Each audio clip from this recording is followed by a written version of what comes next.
Once the lawyer became involved, everything unraveled faster than Michael ever expected. Within days, documents surfaced that had never been shown to me. Financial transfers disguised as consulting fees, changes proposed to Harold's estate shortly before his death, changes that were never finalized but carefully drafted. And the name T appeared everywhere. His real name was Thomas Reed. He wasn't just a consultant, he was under investigation. I learned this sitting across from my lawyer, my hands folded calmly while my chest felt like it was splitting open.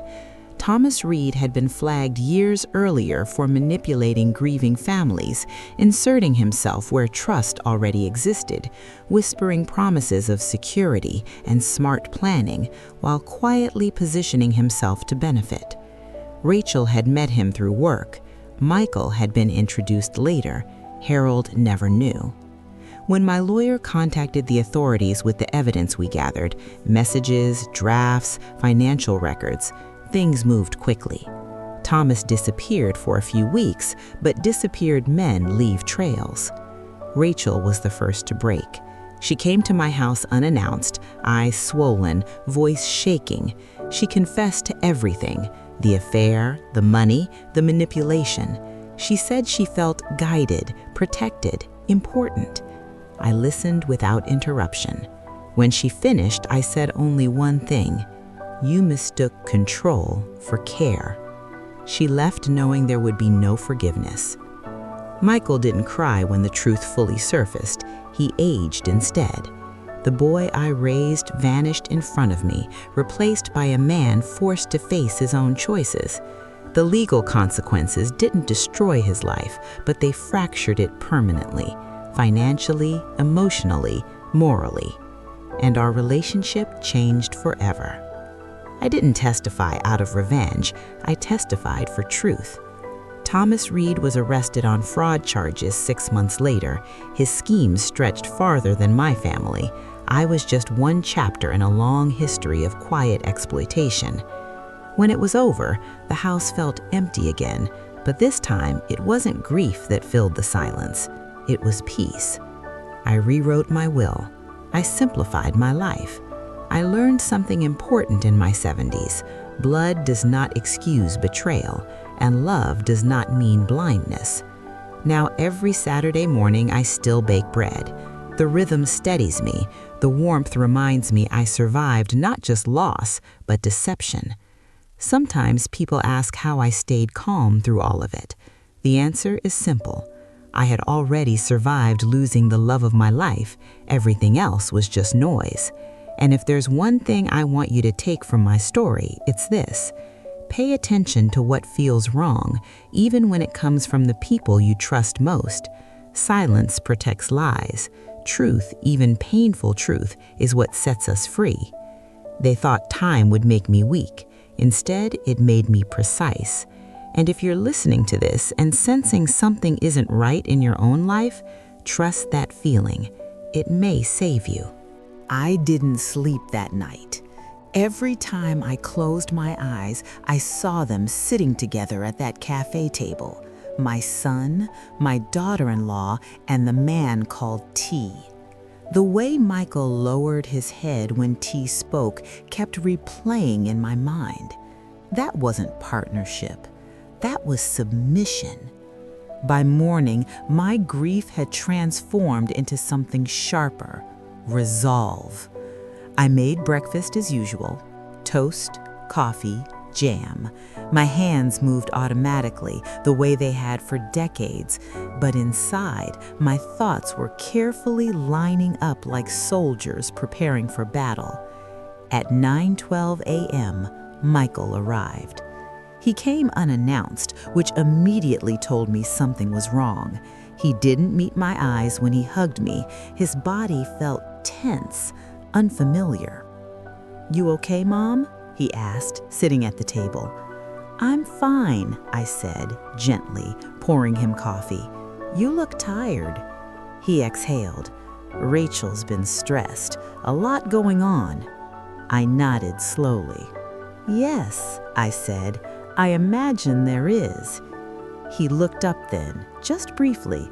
Something flickered in his eyes. Suspicion, fear.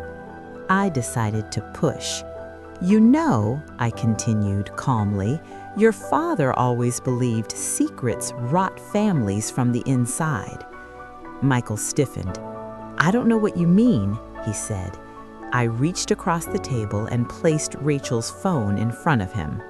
Unlocked, open, exposed. The color drained from his face. For a long moment, neither of us spoke. Then his shoulders collapsed. "You followed us," he whispered. "Yes," I replied. "I did."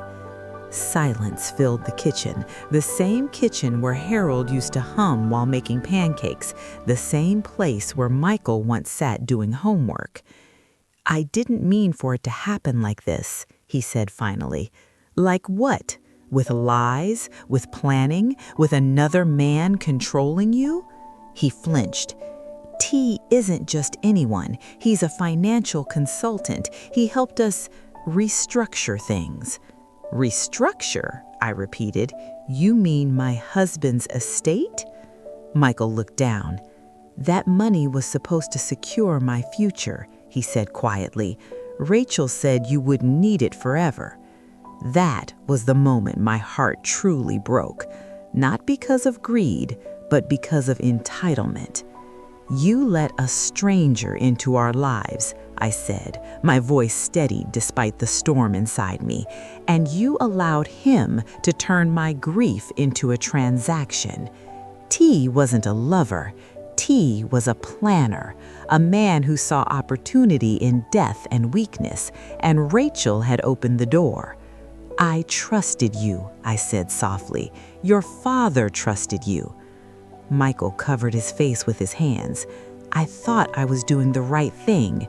"No, you were doing the easy thing." I stood up. "This ends today." He looked up sharply. "What do you mean?" "I mean I'm done being silent." I walked to the phone and dialed a number I hadn't used in years. My lawyer. Michael thought confronting him was the end, but it was only the beginning, because once lawyers became involved, the truth about T and the plan behind Harold's death would finally come to light. Friday arrived, heavier than I expected. The day moved slowly, each hour dragging its feet as if it knew what waited at the end. I baked in the morning, kneading dough with more force than necessary, trying to calm my thoughts. The smell of yeast filled the kitchen, warm and familiar, but it didn't comfort me the way it usually did. At 5:45 p.m., I changed my clothes.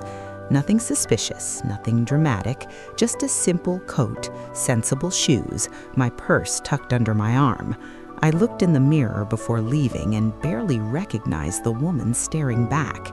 She wasn't fragile. She wasn't confused. She was determined. At 6:10, Michael's car pulled into my driveway. "I'm just checking in," he said, stepping inside like he always did. "Rachel's working late again." Again. I smiled. "That's nice of you to stop by." He nodded, restless, glanced at his watch, drank half a cup of coffee, and left.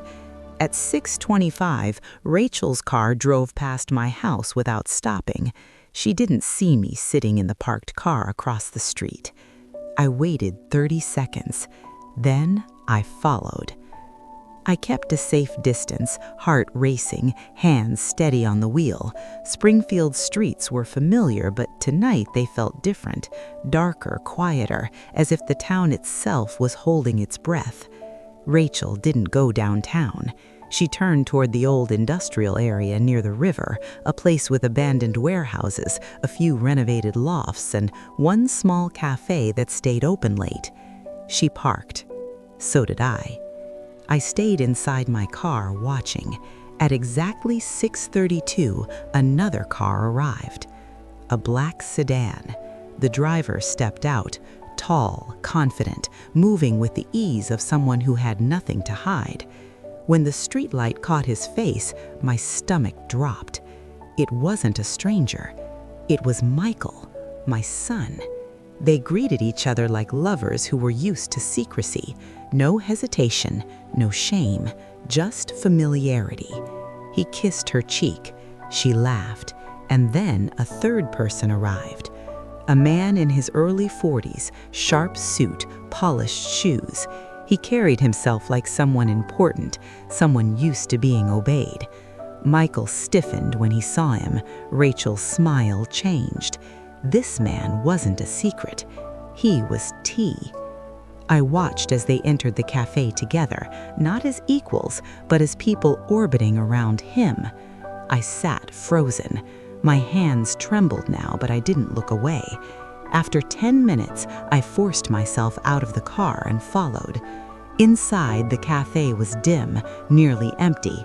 I chose a corner table, pulled my coat tighter, and watched through the reflection in the window. T spoke. They listened.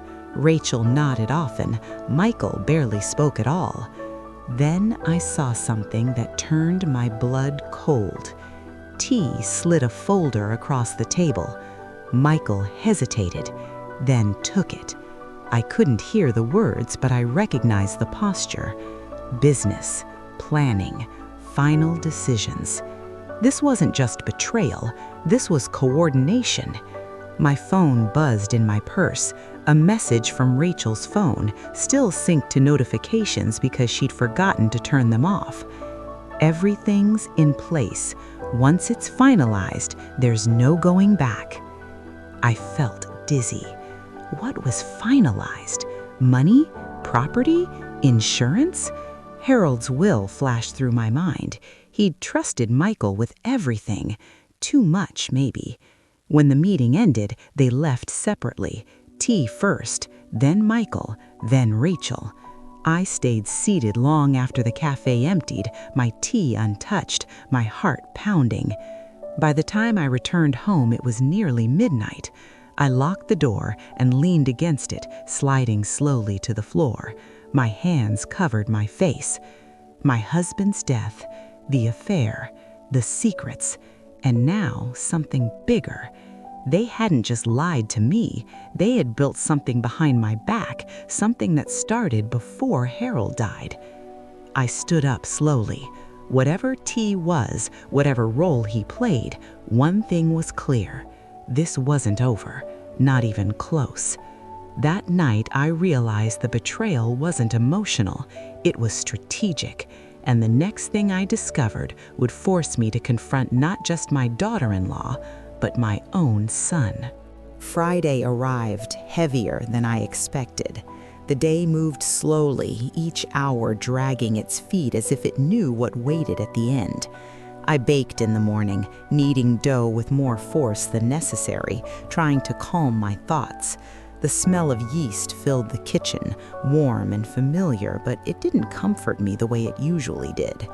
At 5:45 p.m., I changed my clothes. Nothing suspicious, nothing dramatic, just a simple coat, sensible shoes, my purse tucked under my arm. I looked in the mirror before leaving and barely recognized the woman staring back. She wasn't fragile. She wasn't confused. She was determined. At 6:10, Michael's car pulled into my driveway. "I'm just checking in," he said, stepping inside like he always did. "Rachel's working late again." Again. I smiled. "That's nice of you to stop by." He nodded, restless, glanced at his watch, drank half a cup of coffee, and left.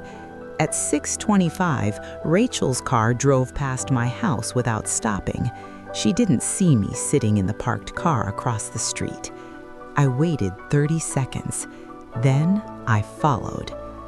I kept a safe distance, heart racing, hands steady on the wheel. Springfield's streets were familiar, but tonight they felt different, darker, quieter, as if the town itself was holding its breath.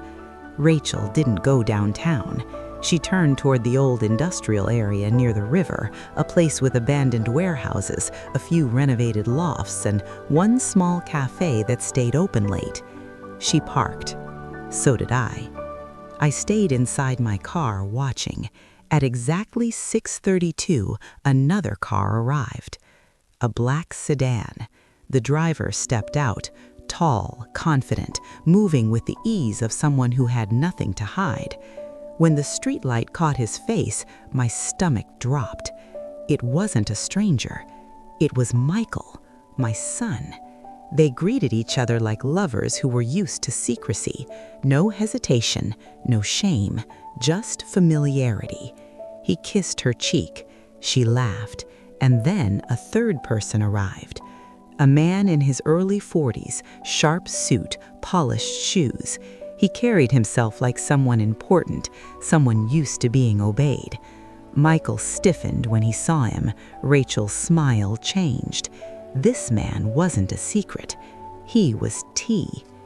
I watched as they entered the cafe together, not as equals, but as people orbiting around him. I sat frozen. My hands trembled now, but I didn't look away. After 10 minutes, I forced myself out of the car and followed.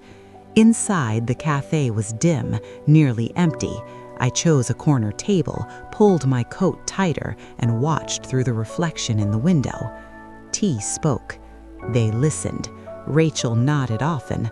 Michael barely spoke at all. Then I saw something that turned my blood cold. T slid a folder across the table. Michael hesitated, then took it. I couldn't hear the words, but I recognized the posture. Business, planning, final decisions. This wasn't just betrayal, this was coordination. My phone buzzed in my purse, a message from Rachel's phone, still synced to notifications because she'd forgotten to turn them off. Everything's in place. Once it's finalized, there's no going back. I felt dizzy. What was finalized? Money? Property? Insurance? Harold's will flashed through my mind. He'd trusted Michael with everything. Too much, maybe. When the meeting ended, they left separately. T first, then Michael, then Rachel. I stayed seated long after the cafe emptied, my tea untouched, my heart pounding. By the time I returned home, it was nearly midnight. I locked the door and leaned against it, sliding slowly to the floor. My hands covered my face. My husband's death, the affair, the secrets, and now something bigger. They hadn't just lied to me, they had built something behind my back, something that started before Harold died. I stood up slowly. Whatever T was, whatever role he played, one thing was clear. This wasn't over, not even close. That night, I realized the betrayal wasn't emotional, it was strategic, and the next thing I discovered would force me to confront not just my daughter-in-law, but my own son. Rachel sat at my kitchen table like she always did. Perfect posture, ankles crossed, hands folded neatly in her lap. If I hadn't seen those messages, I would have believed her smile. I would have poured her tea, asked about work, listened to stories about traffic and errands like a harmless grandmother. But now, every movement felt rehearsed, every breath calculated. "Did you find it?" she asked, glancing around the room, pretending to search. "I'll look again," I said calmly, turning toward the hallway. "Phones have a way of hiding." She laughed lightly, too lightly. I walked slowly, my heart pounding so hard I was sure she could hear it. The phone burned against my side inside the apron pocket, like it carried a secret too heavy to hold. In the hallway mirror, I caught my reflection. 73 years old, gray hair pinned back, soft cardigan, harmless. That's what they saw. What they didn't see was the woman who had buried a husband, raised a son alone after his father's long illness, and learned long ago that silence can be more dangerous than truth. I returned to the kitchen empty-handed. "It'll turn up," I said. "You know how these things are." Rachel hesitated, just for a second. Then she nodded. "I guess so. I can check the car again." She left soon after, kissing my cheek as she always did. Her perfume lingered in the doorway long after the door closed. The moment her car pulled away, I locked the door. My hands shook now. I didn't try to stop them. I sat down, pulled the phone from my pocket, and began reading everything. Not skimming, not guessing. every message, every photo, every lie. What I found made my stomach twist. This wasn't a brief affair. This wasn't a mistake. It was years of planning, years of secrecy, years of deception that ran parallel to my own life. They joked about dinners at my table, about my trust, about how easy it was. And the name T appeared everywhere. T will handle it. T knows when to call. T says to stay calm. Who was T? I scrolled further back. Before my husband's diagnosis, before the hospital stays, before the hospice bed in our living room. Then I saw it. A message dated 2 weeks before Harold collapsed. Once it happens, everything changes. My breath caught. I remembered that day vividly. Harold had been mowing the lawn when he collapsed without warning. A sudden aneurysm, the doctors said. No signs, no symptoms, just gone. I stared at the message until the letters blurred. Had they known? Had someone been waiting? I didn't jump to conclusions, not yet, but something cold settled deep in my chest. That night, my son Michael came by. He hugged me like always, asked if I was eating well, if I was lonely, if I needed anything. I watched him closely, the way he avoided my eyes when I mentioned Rachel, the way his jaw tightened when I said her name. "You're quiet," I said gently. "Just tired," he replied. "Work's been stressful." I nodded and said nothing. Not because I was afraid, but because I was learning. Over the next few days, I became invisible in my own home. I listened, I watched, I remembered things I had once brushed aside. Rachel's late nights, Michael's sudden errands, their shared glances at family dinners. The truth was stitching itself together, one painful thread at a time. And then I found the calendar entry. A date circled in red on Rachel's phone. Friday, 6:30 p.m., same place. That was 2 days away. I set the phone down and leaned back in my chair. For the first time since Harold died, I felt something other than grief. Clarity. They thought I was weak. They thought I wouldn't notice. They thought time had softened me. But they forgot one thing. I raised Michael. I loved Harold longer than they'd been alive, and I knew how to wait. Friday was coming, and so was the truth. I still didn't know who T was, but on Friday night, I would follow them, and what I would witness would prove that this betrayal went far beyond an affair.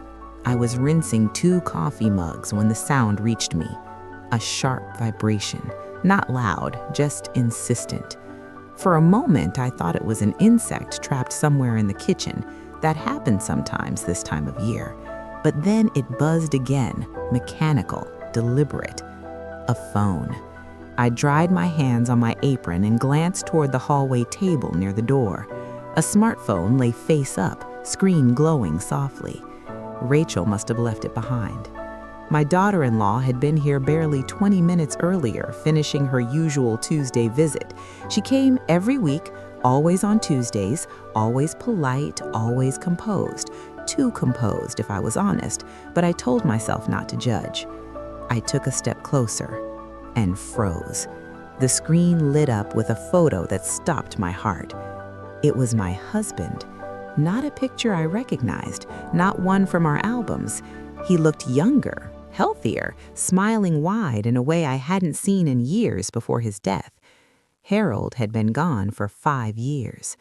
My knees weakened. I reached for the table to steady myself as the phone vibrated again. A message preview appeared beneath his face. Same day again. I can't wait, counting every minute. The room seemed to tilt. This wasn't an old message. The timestamp read 9:47 a.m., just seconds ago.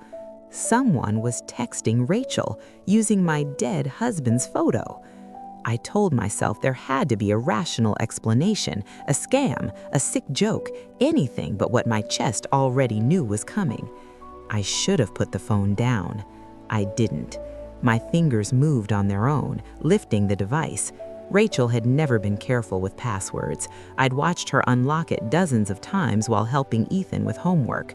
4 digits, my grandson's birthday. The phone opened. I went straight to the messages. The contact name was only one letter, T. The thread stretched back for years. My breath caught as I scrolled. Wear the purple dress. I know I love it.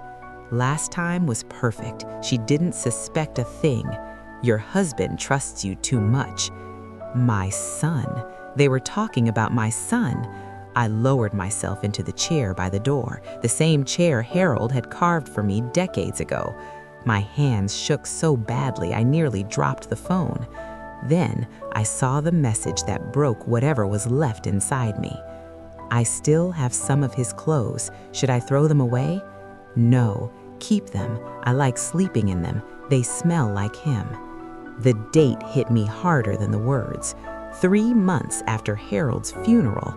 I stared at the screen, unable to breathe. This wasn't grief. This wasn't imagination. It was betrayal, layered, planned, ongoing. And then something else struck me. The messages didn't stop after Harold died. They continued. Someone had taken his place, someone who knew everything. Another vibration startled me. A new text appeared. Did you forget your phone? Michael called. I covered for you. Hurry. A car door slammed outside. Rachel was back. I had seconds. I slipped the phone into my apron pocket just as the doorbell rang. Coming, I called, surprised by how steady my voice sounded. When I opened the door, Rachel smiled at me, perfect, practiced, familiar. But this time, I saw something behind her eyes. Calculation. My phone, she said lightly. I think I left it here. I smiled back. I haven't seen it. Come in, let's look together. As she stepped inside my home, the same home where I'd lived for nearly 50 years, something inside me hardened. The grieving widow was gone.